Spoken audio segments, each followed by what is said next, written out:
what you're doing. I don't know either. Not you.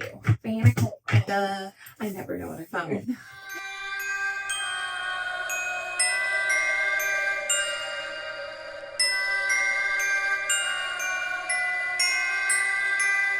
I'm shedding so bad.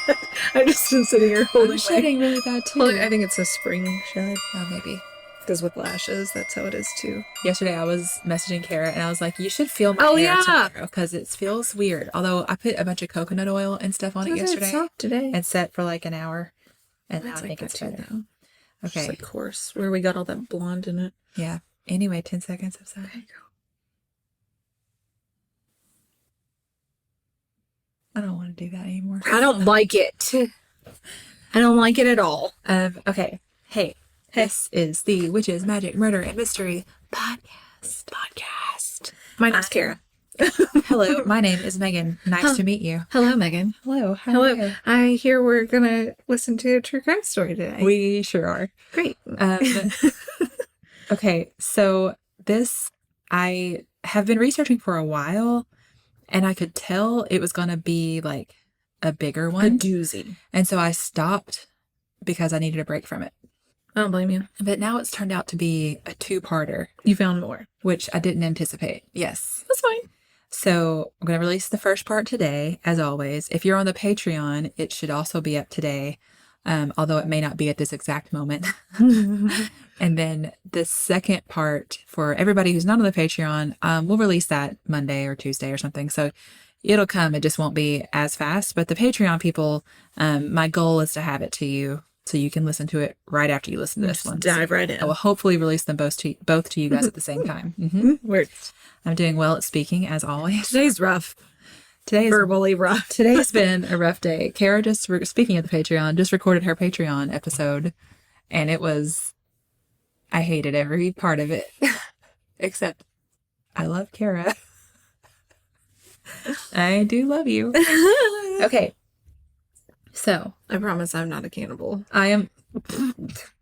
Well, I'm glad we've finally had that talk. Here we are. It's one of those things I'm going to go ahead and let you all know. Do we have anything else we need to talk about before we jump into this insanity that I'm about to tell you? I don't think so. Okay. I just realized that I had part 2 open, which that won't do us any good. That's not going to help right now. What if you did? You started at the very end? Yeah. And so the beginning is like, what? She was born in 1953? Can you believe this, you guys? Okay. The other thing is I'm trying really hard to speak more quietly because I'm always so much louder than Kara. But also what I noticed in the Patreon is like... Megan eats the microphone when she's telling the story. I just get excited and I lean forward because I'm excited. Plus I get loud. You're too excitable. I get loud when I get excited. But now what I noticed in the Patreon was like I'm more subdued because I'm just like, oh, really? Yes, well, here's how an adult would respond to that. They would not be loud. They would not shriek. Okay, no. Yeah, I can't. So I'm sorry, guys, if I get loud, I can't help it. Yeah, we get excited. Okay. Excited. So this is a murder story. Okay. And it relates to a story that I have told you guys before. Yeah. So you'll know. And I'll talk about it when we get there. But that's why I started researching it before. Because I was like, oh, when I was researching the other episode, it led me to this. And then I was like, oh, I'm going to do a whole other episode on that. So, okay. All right. So now we're going to 1984. Mm-hmm. You weren't born yet. I probably wasn't even thought at the moment. Yeah. I was born. It was the 80s. I was 5, 4, something like that. I don't know why I always do that, but I'm like, where were we when this happened? Where were we? How do we make this about us? Yeah. Okay. In the summer of 1984, 20-year-old Elizabeth Haysom met oh, dang it, I forgot to look up his name. Remember how I was like, oh yeah, I got to look up that guy's name? All right, hang on. Okay. Oh, you can't hear him. Oh, wait. You're okay. He's not. You're okay. You can go back to the beginning. How are you doing? Okay, because I can't hear him either. You do. Okay. This is Dr. Bach. I covered my eyes. I am with Jens. Jens. I was going to, just so we're all clear, that's how I was going to pronounce Jens. Jens ever thought about It's not Ewan's. Yen's. Yens ever thought about? No. Okay. Actually, Yen's is absolutely how I was going to pronounce it. I was actually going to get it right, but I was never going to believe that was right. No, Okay. but we would still go along with it. So, let's start over. In the summer of 1984, 20-year-old Elizabeth Haysom met 18-year-old Jens Saring. Listen, I looked up his first name, how to say it. I didn't look up the second because it's like I can only do so much. That was a bit distracting. At an orientation thing at the University of Virginia. Okay. So, listen, Elizabeth, as I said, she's 20 right now, but there is so much background information to give you about her of what happens before this point when she ends up at the University of Virginia. So, let's go. Ready? Let's jump in. I'm going to try to make it as quick and interesting as I can. No, I'm here for it. So, Elizabeth Roxanne Haysom was a Canadian It's a citizen. long name to spell as a child. Oh, man, so many letters. Yeah. And she was the child of Derrick and Nancy Haysom. Although both Derrick and Nancy had children of their own when they met, Elizabeth is their only child Little together. blended family. Derrick was a still executive and Nancy was an artist. They seemed to live a pretty Average. above average. I think they were pretty wealthy from what I could tell. Elizabeth had attended boarding schools in Switzerland and in England. Wow. She was also incredibly smart. I bet. And her parents had hoped that she would follow in her father's footsteps and become an engineer. So, in what was supposed to be her last year of high school at England's, there's so many words, I was like, I'll look that up. No. Wycombe, it's Wycombe, Wycombe Alley? Yeah. Abbey. She was enrolled in some really high-level math and science classes. Ooh. The thing is, Elizabeth didn't actually want to be an engineer. Oh, she didn't like it. Her parents just had all these hopes for her, and she kind of resented it. And from what I read, it seemed like her parents had sort of enrolled her in these classes. Yeah. And so she just went along with it. Yeah. So her grades suffered, and she ended up having to attend high school for an extra year. Oh. So in that last year of high school, she started experimenting with drugs and exploring her sexuality. I mean, she's, 18, 19 years old? Yeah. That's kind of normal. Recreationally. Right. It was 1983, and the homosexuality, not the homosexuality, and homosexuality was just barely starting to be accepted in Europe. Yeah. I mean, Europe in general is a little, I think, more progressive in a lot of ways than we are, especially when it comes to that kind of thing.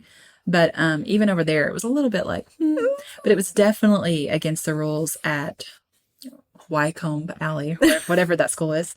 And she ended up getting kicked out of school. What? Yeah. So this threw everything into a tailspin.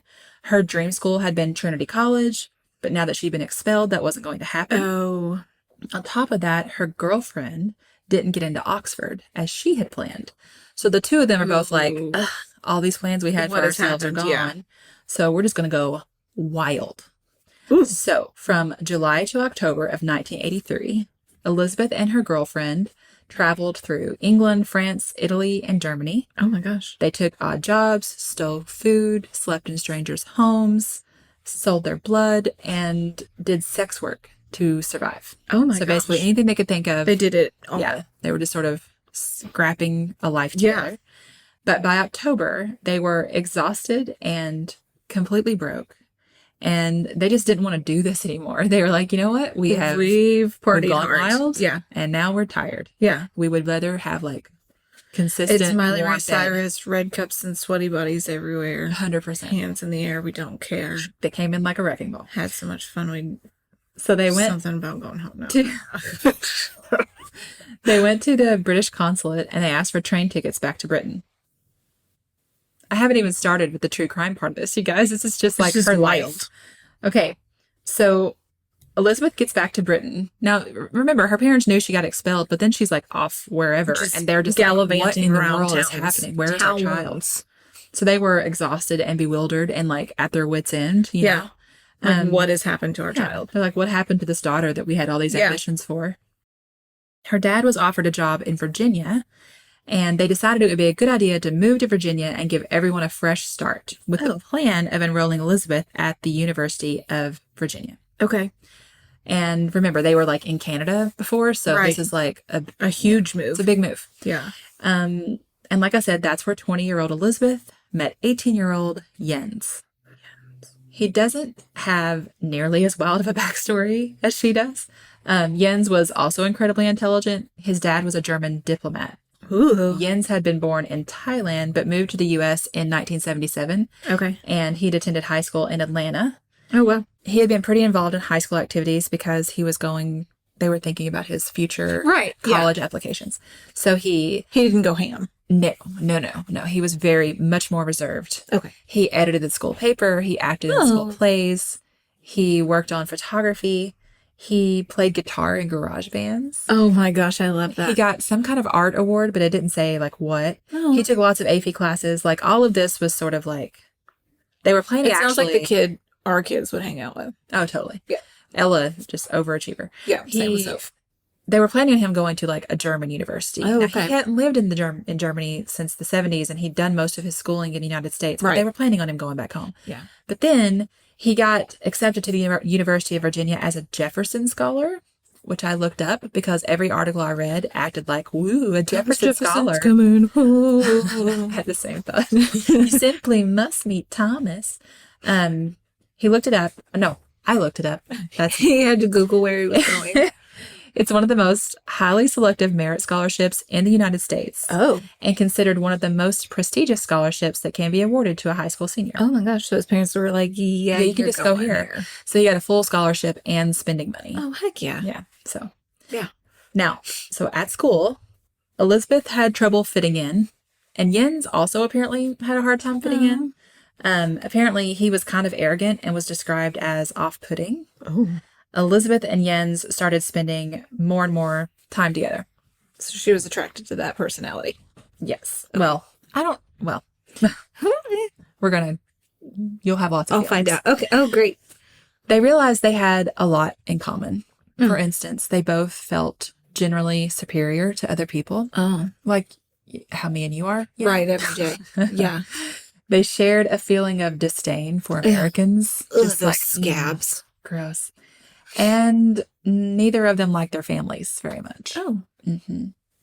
So, a relationship built on lots of happy, positive feelings. All the feels. But I do understand that if their parents are like forcing them to be high achievers and doing things that aren't like things that they're not interested in, then yeah, they're gonna be unhappy about it. But also, and they come from worlds where they are going to be treated differently because I mean, he's the son of a diplomat. Right. Her parents are pretty wealthy. money. Jens told Elizabeth all about his super rich grandmother, Did he? his mom's mom. So his dad was apparently super strict, and he and his mom didn't get along very well. I mean, the dad and mom didn't get along very well. Oh, okay. His mom had wanted a divorce, but the grandmother refused to give her any money to get the divorce. And he was like, me and my mom are totally entitled to that money, and it's our right to have it. Oh my god. I hate the word. I hate entitled. Like, yeah. You are. You're entitled. You're so entitled. As parents, of course, you want to take care of your children, but like what that means is different for everybody. So like your parents don't owe you anything. Right. Just so we're clear. Exactly. In case I need to say that. Elizabeth's stories are always more wild than Jens. So here's another one. That's fun. According to Elizabeth, when she came home after being expelled and traveling all around Europe, her mother had forced her to take off all her clothes and pose for photographs. Her mom was an artist, but she said this wasn't the first time she'd been, quote, used by her mother. Oh. And when Jens was like, oh my God, how did you get through that? Elizabeth said, well, I dealt with it by wishing my parents were dead. Oh. So by that winter, the two were officially in love. Just a bond. Yeah, just Unbreakable young bond. love. Elizabeth wrote Jens a letter at that point. There are lots of letters that come. Please up tell me this. they're her perfume, like love spell. Oh, I'm gonna perfume read it from to you. Victoria's Secret was sprayed And on it it. smells. Okay. Here's what it said. Okay. I hated my love for you for a long time. Kara's face. I hated myself for discovering vulnerability. But as the weeks passed, I began to understand. I had always believed that I had that I made men fall in love with me so that I could take out all the hatred I felt for them by humiliating them.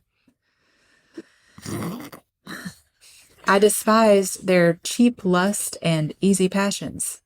And in the end, I made them hate themselves for loving me and the torture I inflicted. I just want to be like, girl, get over yourself. You are not this important. What exactly does she think she is? I would make a man humiliate himself to obtain me. Okay.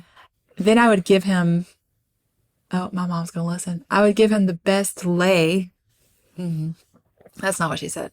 He's ever likely to get, and then walk out. Okay. This is what she wrote to him. This is likely to get. This is my love letter to you. Let me tell you. Let me tell you all the horrible things I've done to other people to make you love me more. But with Jens, it was different, she said. My love for you is so different. I love you, and it may alter in intensity and direction, which I'm like, direction? What does that mean? Where From y'all time going? to time. But I will always love you with a part of me which no one else will be able to snatch. I don't know. Huh? It's not, it doesn't seem like a sweet love letter to me. I'm like, So anyway, then winter break came and they had to go back to their own homes. Now, Elizabeth lived in Virginia, but he lived, their home was in Detroit. Okay. So she wrote him more letters. Oh, fun. A day of raining loneliness. This morning, I built my father a desk for his computer. It took all morning. I didn't smoke. IKEA? Then I went shopping. I bought cigarettes. I bought other things too. Like, good Lord. Who cares? Right. You took the time to write This a letter. is like This is what texting you got. play by play. This would be like every sentence would be a new text. So I bought other things too. My father fell down. I prayed. He got up. I don't know what that means. My parents began to drink. My father says that the juniper extract used to flavor gin is a potent poison. It causes similar aggression as speed. My mother begins her 6th gin.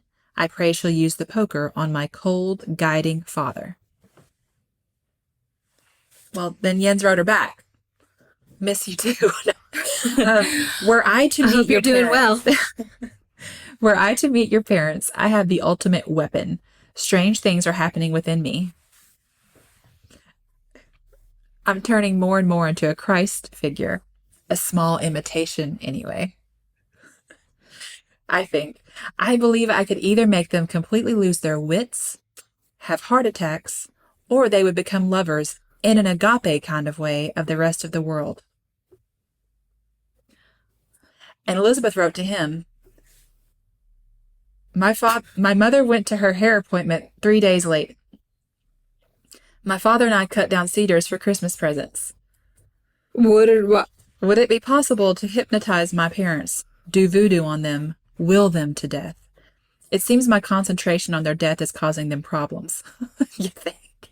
My father nearly drove over a cliff at lunch. He nearly got squashed by a tree when he got home, and he keeps falling over. My mother, parentheses, drunk, fell into the fire. I think I shall seriously take up black magic. We can either wait till we graduate and then leave them behind, or we can get rid of them soon. My mother said today that if some accident befell them, she knew I would become a worthless adventurer. More maternal acumen. I know. Oh, Kara's face. my gosh. There are some loud people around in the shop, so if you guys hear talking, we're sorry. You can eavesdrop on their Yeah. conversation. I don't know what's happening. So obviously, Jens doesn't like her parents. Like, what he has Clearly not. seen, and being told from her. And then her parents met him one time. And the most extravagant details. Yes. Like, who cares? She went for her hair appointment 3 days late. Why did he need to know that? Yeah, she's just an alcoholic. So they met her parents met him finally, like they all had dinner when they were back to school, and they didn't like him very much. They thought he was a little weird. They thought he was a little jumpy. They questioned Because Christ always has to be on edge. What if somebody's going to try to crucify him again? That's the weirdest thing too. Like, who writes a letter and says, I am becoming like Christ in a way that is like, I can control the world and make people have heart attacks. Yeah. What? So, okay. Jesus was a witch. So Elizabeth's parents let her know real directly that they didn't care We for don't him. approve of this They relationship. thought he was full of himself, and generally pessimistic. Well, if they read his letters, you would for sure know that that's the truth. And he really bought into all of Elizabeth's drama, which only like fueled that fire. Right. And by this point, her parents were pretty much like, God, like over her drama. You like were a lot. So, Like I can just see her like stomping through the house, oh, like for sure. writing on even a as a notepad. 20-something. Yeah. So, as we all know, when parents tell their teenage daughter that she can't date a person, They do exactly as they're told. she obediently agrees and breaks it off immediately. Yeah. And she's like, parents, will you find a boyfriend for me, please? Yeah. Yeah. Actually, this just made her hate her parents more. Of course. And she told Jens everything that her parents had said about him. Did you date people in high school that your parents were like, heck no? One time. I did one time, and I brought him to the 4th of July like family thing, and a lot of family was there. And we weren't like lovey-dovey all over each other, and I was pretty infatuated with him. Rodeo boy, just like great little country boy. Turns out he's a doctor now, so suck it, parents. Suck it, parents. My mom's probably listening, going, "Cara Danielle." I had one boyfriend who, to be fair, my mom actually knew stuff about him I didn't know. But when she told me, I was like, well, that's okay. It was not okay. I'm totally fine with It that. was not okay. But I was very like, it's fine. But anyway, fine. immediately ended. And then there was another guy who kind of tried it. It was like right when I first started high school, and I was a freshman and he was a senior. And I was mostly just like, oh, wow, this guy likes me. My brother drove home from college, didn't even come see, and went to college a couple hours away. Yeah. Didn't even come by our house to see us. It was like a Friday night. He drove all the way from college and found, because there were always field parties because it's a farm town. Yeah. So he found the field party, found this guy, walks up to him, and he just like gets there, jumps out of his car, walks up to him and says, "You stay away from my sister." Turns around, gets back in his truck, drives back to college. And we never even knew. I didn't know that had happened. My parents never knew he was in town. A friend of his who was at the party told us a while later. That's amazing. From my point of view, this guy who'd been all like lovey-dovey, hot and heavy, like paying me a lot of attention, was all of a sudden just like, I don't even know her anymore. And I was like, what happened? Why would you talk to me? Let me just tell you, I dodged a bullet there. Oh, good. Or Justin took care of that for me. Yeah. All right. Amazing. Okay. So she told Jens all about how they didn't like him. And of course, Jens was super respectful and understanding and was like, what? Of course, I'm I going to totally reflect on understand. myself. How can I be a better person? This is not Christ-like. And just, that's not actually how it happened. Oh. This just made him more Jesus angry. walks. It did? Oh. So, on Friday, March 29th, 1985, Jens and Elizabeth, they're like, we need to get out of town. We need to get away from all this negativity. This is too much. So they rented a gray Chevette and went to Washington, D.C. Oh. They rented a hotel room and went to the movies. They spent the next day wandering around the neighborhood, and they went for a late lunch. And they headed back to school on Sunday. Like, no big deal. They just, like, they needed to get away. Yeah. Their life they is just real needed stressful. a breather, and they needed to get away from all that negativity. Weirdly, 3 days later, on Wednesday, police contacted Elizabeth to let her know that her parents were dead. Derrick Haysom's body was found near a doorway inside the home. Nancy's body was in the kitchen. Both had been stabbed. There were more than 50 stab wounds between them. Oh my gosh. Their throats had been slashed, and they were nearly decapitated. Oh my gosh. When police investigated, they found no sign of forced entry and no murder weapon. There was a lot of blood. I bet. Both victims had ultimately bled to death, and there were footprints in the blood. One was from a tennis shoe, and another was from a socked foot. Oh. Derrick and Nancy had... Oh, gross. I know. Oh. Like soaked in. Ew. Derrick and Nancy had blood alcohol levels of 0.22, which is pretty high. Yeah. I mean, I don't know how much of anything in Elizabeth's letters we can believe, but it does seem like they were drinkers. Right. There was a vodka bottle and a shot glass with fingerprints on it, and then there were 4 blood types found. The Haysom's blood, as well as 2 samples that didn't belong to them. Blood type B, which was found on a wet rag, and type O on a screen door and in the master suite. So, it's 1980, whatever I just said, 85. Right. Yeah. So they didn't have all the DNA technology. They couldn't analyze the blood in the way that they can now. Yeah. So based on what they saw at the crime scene, police came up with this theory. Derrick and Nancy Haysom were murdered sometime between March 29th and March 31st. The killer or killers had shown up at their home, and it seems like they sat down at the table to have a meal with them. Oh. And that's where Derrick was attacked, right there in the dining room. Oh. You could tell from the trail of blood and his bloody palm print on a chair that he had struggled with his killer, and he had been stabbed 36 times. Whew. Nancy had been attacked in the kitchen. She had also been stabbed somewhere around 14 or 15 times. Oh my gosh. Her throat was cut, and she bled to death on the kitchen floor. It doesn't seem like she made it out of the kitchen. Yeah. Then the murderer had wiped down the scene and washed off in the bathroom. Oh my gosh. People who heard about this were like, well, this has to be the work of a satanic cult. Mm-hmm. Obviously. Yeah. Obviously. There's no other. No. Satan's involved. It's the every 80s, and that's what happened. Yep. As someone It's who that voodoo magic. grew up in the 80s, let me tell you, this fear of like satanic stuff, that was All a the time. real thing. Yeah. It's weird to think about now, but I remember being 80s a kid and and being early like, 90s. Yeah. So the idea that there were satanic cults in operation all over the place and scary satanic churches in the woods, and they were always carrying out human sacrifices, like that was a thing. It sounds crazy. It was a thing. Oh no, like Not you that- would drive by like woods and stuff and be like, oh, Right. Is that Yeah. some like creepy symbol? I remember any like building that was painted black, Yes. it'd be like, oh, that's a satanic church. Yeah. No, it wasn't. It was No, just a yeah. black building. So when I say it was a thing, I don't mean that it was actually happening. I just mean the fear of it was real. Right.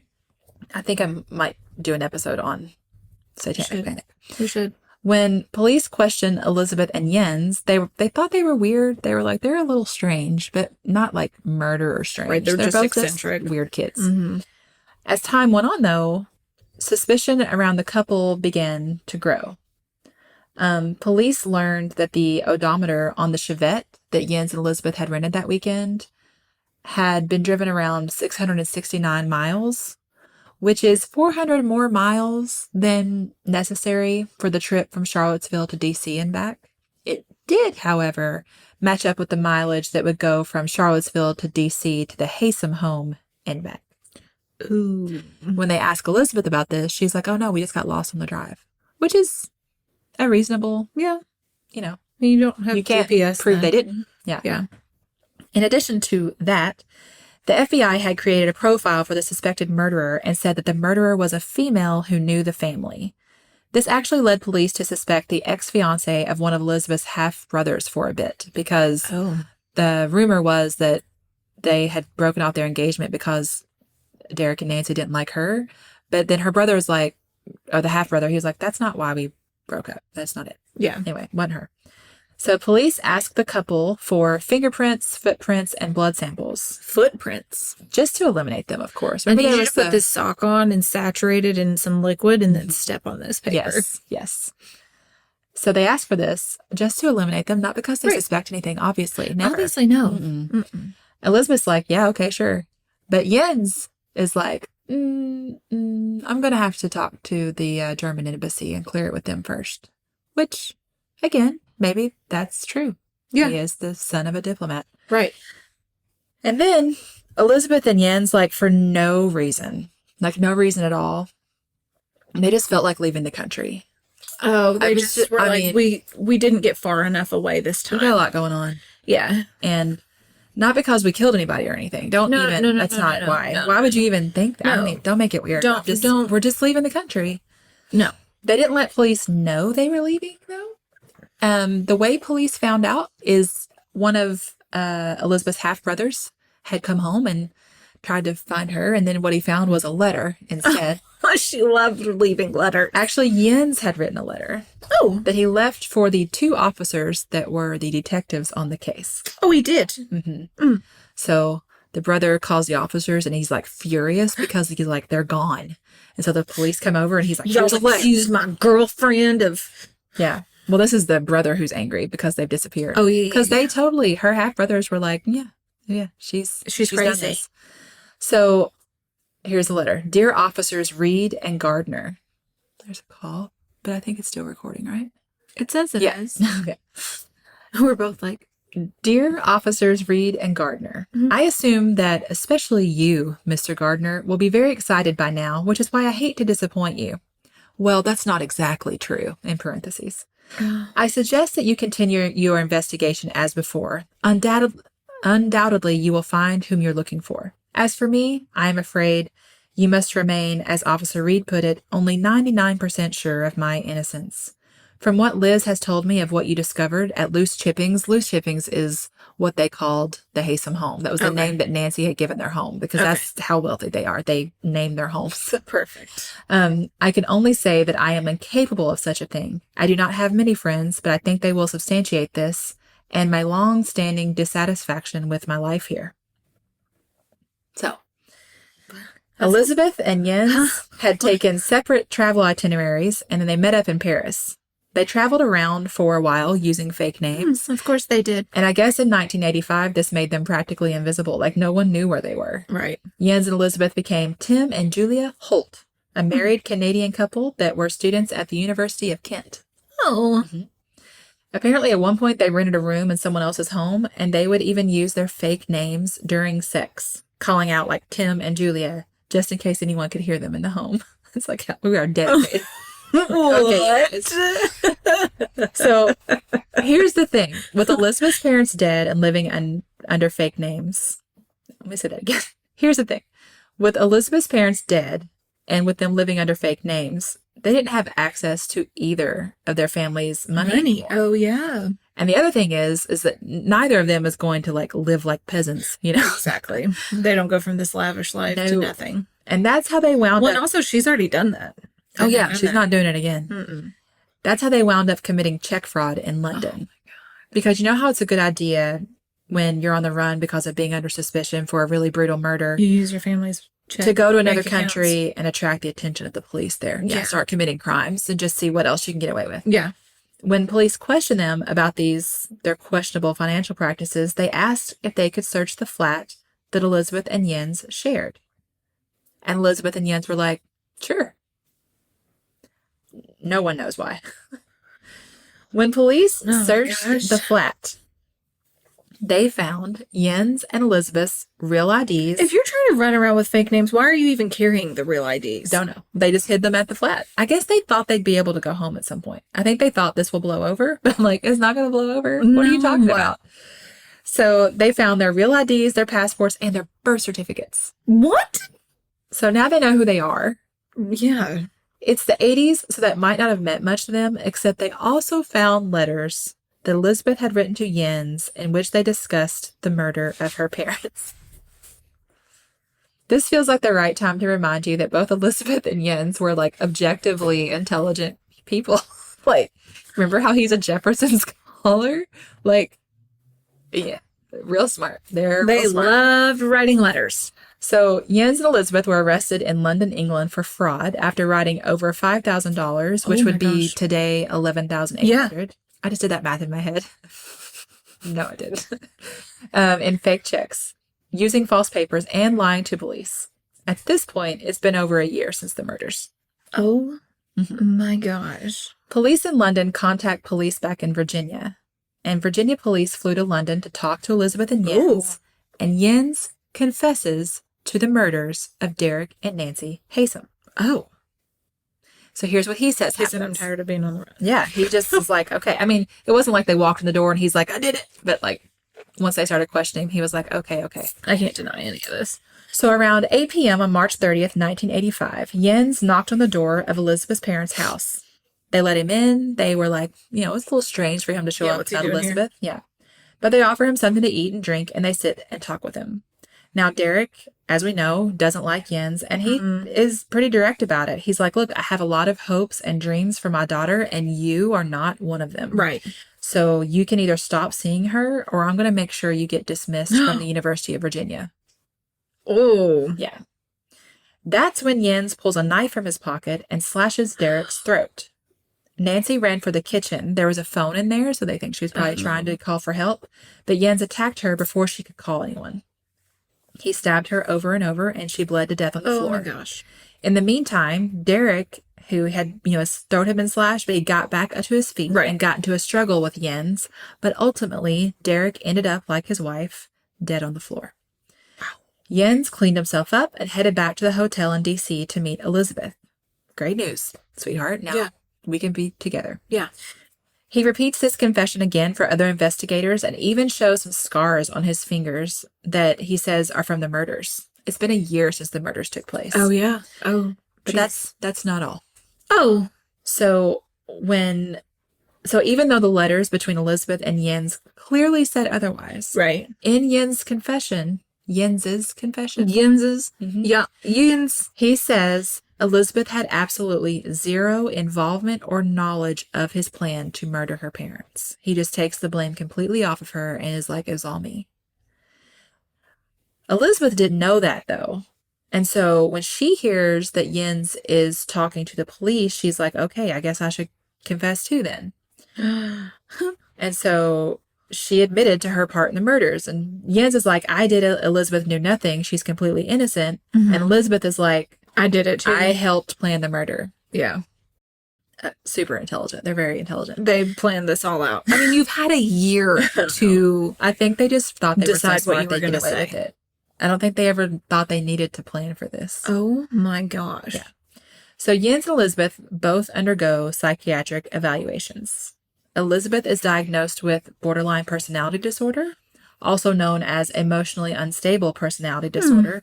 There are lots of symptoms listed for BPD, but the most distinguishing symptoms are unstable and chaotic interpersonal relationships, extreme mood swings, and difficulty regulating strong emotional reactions. And dangerous or reckless behaviors are also correlated with borderline personality disorder. Jens, on the other hand, is diagnosed with shared delusional disorder, also known as folie à deux. Remember that? Oh my gosh. There's the connection that I mentioned at the beginning. So if that sounds familiar to you, it's because I talked about folie à deux in my episode about the Trump family's strange road trip.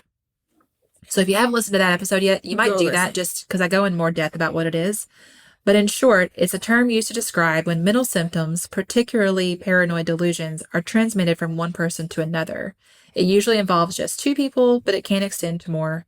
So crazy. John Hamilton, a forensic psychologist who examined Jens, said it's possible that Jens's, I don't know how you say it. Yeah. Dependent and immature personality traits made him particularly susceptible to Elizabeth's pathological lies and predisposed him to act on them. So there's that. They head back to Virginia. Elizabeth pleads guilty to accessory to murder before the fact. She doesn't go to trial since she pleaded guilty. Right. And she was sentenced to 90 years in prison. That's one 45-year sentence for each murder. Right. To be carried out consecutively. She did have a mandatory release date in 2032, though. So it's like, we are sentencing you to 90 years, but we know you're not actually going to serve it. Right. But 2032 would have still been like 40-something years. Jens, on the other hand, proclaimed his innocence and went to trial. And you're like, but he confessed. Yeah. This is true. The thing is, remember how Jens is the son of a German diplomat. Right. He says the only reason he confessed and taken all the blame off of Elizabeth was because he incorrectly assumed that he would have diplomatic immunity. So he gave a false confession in order to protect her. Oh. So at this point, I stopped and I was like, what is diplomatic immunity? Right. Exactly. Like, would he really get away with murder over it? Exactly.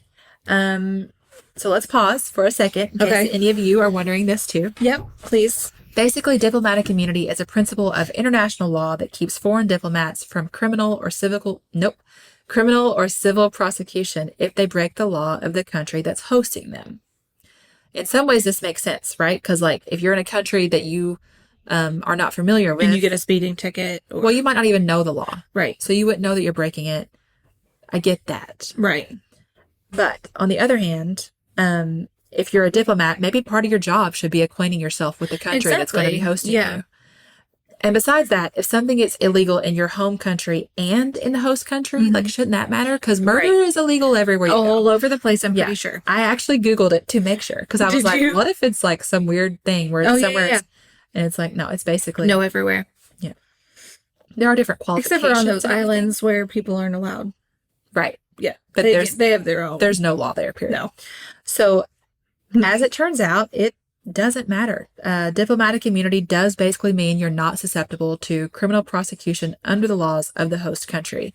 However, here in the United States, diplomatic immunity only applies to ambassadors working in Washington, D.C.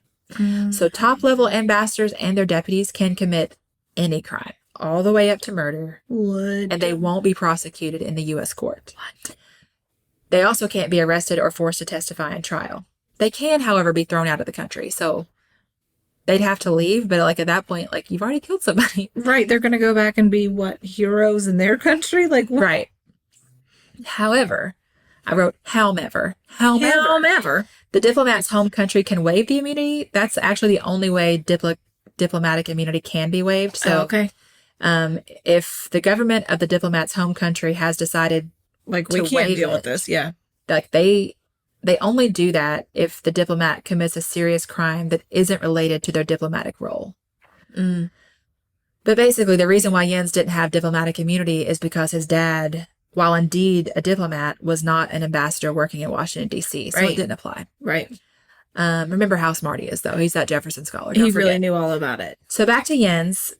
He's gone back to Virginia, pleaded not guilty. At his trial, Elizabeth testified that she'd manipulated him into killing her parents because her parents were going to make her break up with him. However, he testified that Elizabeth had actually been the one who committed the murders, and then she persuaded him to confess because of the diplomatic immunity. Fun fact. Jens' trial was the first major trial in Virginia history to be broadcast across the country. Oh. Jens is found guilty of the murders, Right. obviously, Yeah. and received 2 life sentences. Okay. Jens and Elizabeth both go to prison in Virginia. And that sounds like the end of the story, but it is not. It is the end of part 1. So we're going to stop here, and then we're going to record the next one, which, like I said, Patreon, you can pick up as soon as possible. The rest of you will have to wait till Monday. There's more? There is more, and it is like, that's why I was surprised, because I was like, well, here, I'm done. And then I kept reading, and I was like, what happened? So, I mean, again, you may think you have the full story, but you don't. There know. is so much more that happens. What? So, that's the end of part 1. Yeah. Craziness. Huh? I'll tell you what, another thing I've been meaning to do for the last two or three episodes is our shout outs for the Patreon. So do you want to do that real quick? Yeah. So remember, if you are on our Patreon and you are at the Body of a Goddess level or the Janet's level, then part of your perks is getting a shout out on the show. So do you want to start there? Sure. Amy Michaels. McKenna Thalen. Ashley Hart. Faye Cooper. I love the name Faye. Missy. Missy didn't give her last name, but she's one of my friends. Hi, Missy. Alexis Harnish. Alexis Flores. Nice. Yeah. So don't forget, you guys, if you don't have your address in Patreon, we can't mail you your stickers. Yeah. If you move from one tier to another, even if you already got your stickers for your lower tier, I'm still going to send you the ones you get for your upper one. Yeah. So just, I don't know, just might want to make sure. And a few of you have purposely put in there that you don't want us to mail you anything. So I guess if you are expecting something to be mailed to you and you haven't gotten it yet, number one, we are a little behind. But one thing you might do is just double check to make sure that you've got your address in there and that you do want us to mail you things. So that's it. Yeah. And so we're going to record part 2 right now. Thank you all so much for listening. Thanks so much. If you all have anything you want to tell us or find us or contact us in any way. Yeah, we've been getting so many like cool local stories from you all. I really love all those local stories. I like the idea that we might be able to actually help somebody. And it's not just about just getting the word out there. Story. Yeah. So all of our contact information and all the different ways that you can find us on the internet is in our show notes. Yep. And we love you so much. Goodbye. Goodbye.